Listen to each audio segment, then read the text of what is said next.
امام مسلم نے اس حدیث مبارکہ کو روایت کیا ہے کہ اللہ کے نبی صلی اللہ علیہ وسلم نے فرمایا، تم میں سے کوئی بھی شخص اپنی نیکیوں کے بل بوتے پر جنت میں داخل نہیں ہو سکتا اور نہ ہی آگ سے بچ سکتا ہے، اور خود میں بھی، الا یہ کہ اللہ رحم فرمائے۔ اللہ اکبر۔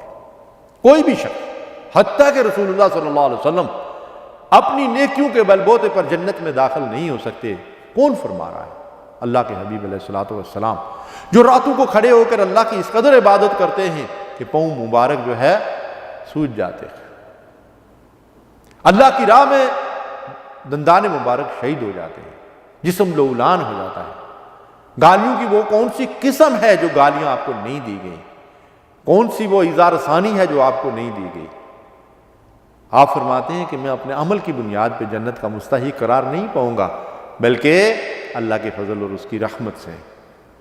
اللہ کی رحمت کے مستحق کون لوگ ہیں؟ واللہ یختص برحمتہ من یشاء واللہ ذو الفضل العظیم۔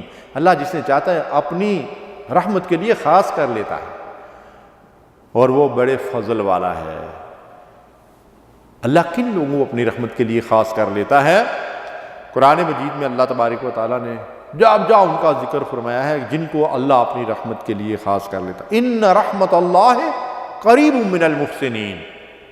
محسنین اللہ کی رحمت کے زیادہ قریب ہیں، اس کی رحمت کے زیادہ مستحق ہیں۔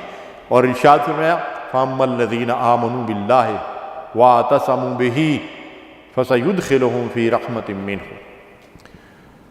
فَأَمَّا الَّذِينَ آمَنُوا بِاللَّهِ، جو ایمان لائے اللہ پر، وَاعْتَصَمُوا بِهِ، اور اس اللہ کے ساتھ مضبوطی سے چپک کے، مضبوطی سے اللہ کو تھام لیا، یعنی اللہ کے راستے کے اوپر استقامت کے ساتھ ڈٹ گئے، فَسَيُدْخِلُهُمْ فِي رَحْمَةٍ مِّنْهُ، اللہ ان کو اپنی رحمت میں جگہ عطا فرمائیں گے، وَفَضْلٍ، اور اپنے فضل سے۔ اللہ کا فضل اور اللہ کی رحمت ان کے حصے میں آئے گی جو اللہ پر ایمان لانے کے بعد اللہ کے بندے بن کر زندگی بسر کرتے ہیں۔ وَيَهْدِيهِمْ إِلَيْهِ صِرَاطًا مُسْتَقِيمًا، اور اللہ ان کو صراط مستقیم کی طرف رہنمائی کرتا ہے اور ہدایت دیتا ہے۔ تو یہ وہ لوگ ہیں کہ جو اللہ کی رحمت کے مستحق قرار پائیں گے اور جو اس کی رحمت سے جنت میں داخل ہوں گے۔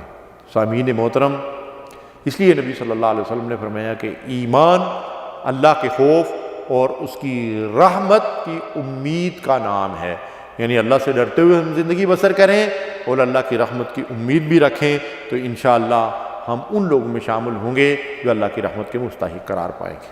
اللہم صلی علی سیدنا محمد وعلی آلہ وصحبہ